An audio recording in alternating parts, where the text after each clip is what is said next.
This is 7 of the 10 books in the Sunset Saga that I'm giving to my friend Nero the Pict.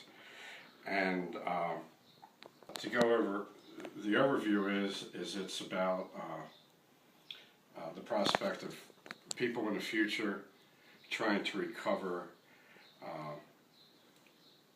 lost people from the past. Okay, so this first book, Out of Time, I had to write this as a prequel. This is the last one that I wrote because the first book is this. This was Of the Sunset World, and I had to break it into 2 smaller books, and they're still kind of thick, just so that I could get it published in print. And since I don't do unrealistic levels of exposition, I don't have the narrator going along telling everybody the backstory. It takes till you get to here, to this book, before the reader's actually going to figure out what the hell is going on from the big picture. And so many people need to have the big picture to be able to enjoy something. They have a hard time reading it from the character's perspective, that I decided to write Out of Time, which is basically a perspective of one of the genetically engineered, manufactured people from the future who were sent back to recover people right before they die. Basically the plot is the last organic man on Earth has decided that he wants a museum of real people from the past. He's sick of all the designer humans he's made, and he wants to send people back in time to pick them up. So if you read Out of Time, then you can read any of these books and not be out of place, and because they're all written so that it's a complete story arc within themselves. But if you have the need to understand the big picture of it, which is the way things are written, and especially written for the screen today, then you would read Out of Time first.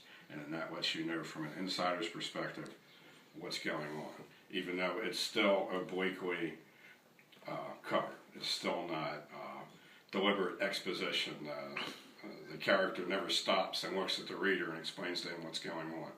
Okay, so you find it out the way this idiot finds it out. Okay, and then I'll go through each one of these. Big Water Blood Song is the first half of the Sunset World. It's about a team sent back in time to get to accomplish 3 things. They want to divert the Soto expedition from Florida to the Chesapeake Bay as a way of preventing English settlement of North America.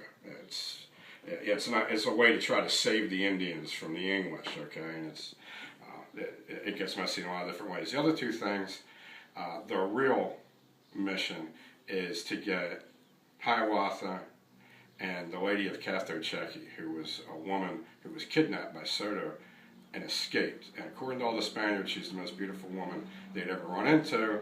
And the man sitting at the end of time is a pervert who's sick of all these designer babes that he's made, and he wants this real chick, okay? So that's going 3 different ways. Now, they find out, by the end of this book, you realize that there is no Hiawatha. The Indians are like these white people from the sunset, how they would conceptualize these people from the future as coming from beyond the sunset. They're crazy because they think Hiawatha is like a person that's alive now, okay? And he's really he who makes rivers and binds men in concourse. So he's really an ancient prophet to them. So one of the time hunters ends up teaming up with this savant who's one of the prophets, and he's actually Deganawida. Deganawida is actually a real Iroquois character that was probably a prophet of Hiawatha, and there was possibly 3 prehistoric Hiawatha characters that all went into one, kind of like Hercules did in the Greek world. And this ends up with that kid finding a way to go back to the future with these guys because he wants to see the Sunset World, all right? Because to him, that's the place of the grandfathers. So this is book 1. This is the prequel, book 1. Book 2 begins with The World is Our Widow, which I don't have here right now. It's the most self-contained of these novels, okay? You wouldn't even have to read this prequel to be able to read that and understand what was going on. this is in 4 parts. The second part is Beyond the Ember Star, which is about an attempt to, it's again a double attempt. One, they're trying to get Neanderthal people brought back into the future, an actual complete human being instead of just, ball-haired DNA or whatever it is. And the other thing they're trying to do to make the time hunters feel like they're accomplishing something, but it's not part of their goal, is to find a way to help these Neanderthals survive against the coming threat of the modern Homo sapiens. So that is in here too, but that's left to the guys on the ground to figure out how to do that, because the sponsors really don't give a shit. They just want a specimen. Comes the Sixth Winter Night is a novella and a couple of shorts, and this is about the Toba super eruption and the bottleneck event. Most of the human genome was scrubbed 74,000 years ago when this giant Sumatran volcano blew up. And aside from some Decennovians and Neanderthals in the northern latitudes, most of humanity was pretty much wiped out. Okay, so this is trying to go back and grab some of those people before that happens. That's number 3 in book 2. Okay, and book 2 was called Pillagers of Time. Okay, so that's now 4 books. It would have been even bigger than this, I guess.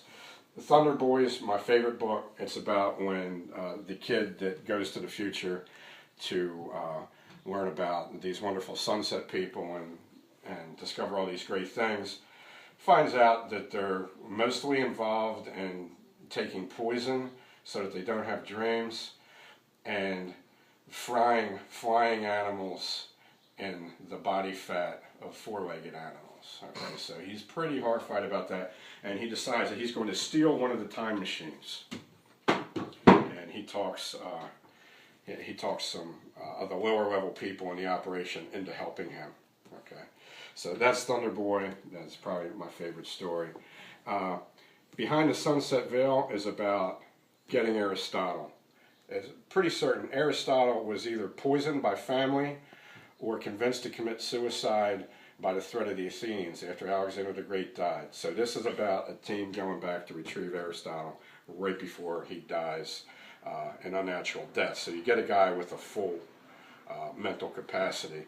The World is Our Widow, that was about getting Richard Francis Burton back, who nobody's going to know who that is because they're going to think he's a drunken actor who liked Elizabeth Taylor.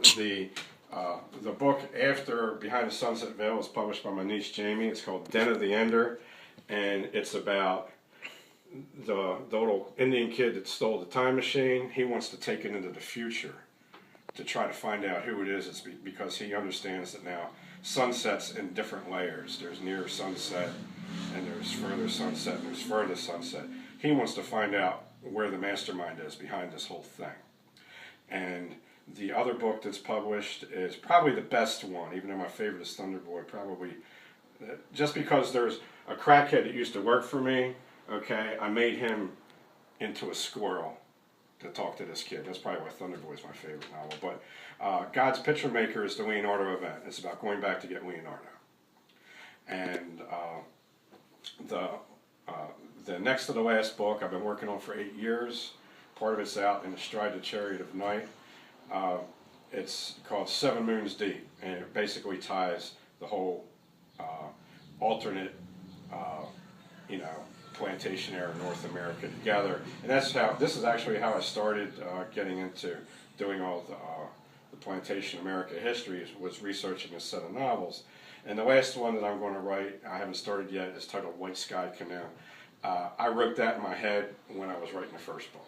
In my mind, that's all done. I just got to finally put a fork in 7 Moons Deep, which is a pretty huge novel. And I stopped writing this series for the most part because nobody's interested in it. I don't think half of these haven't sold a single copy. The other ones have sold 1, 2, or 3. But I would recommend you start out with Out of Time, and then go through the series. If you just want to try one in the middle, Thunder Boy or The World is Our Widow, those would probably be the two. And the most recent one, God's Picture Maker, is probably the best one, and it involves more than just Leonardo. It has they try to retrieve other historical characters and stuff too. So, thank you, Nero the Pig.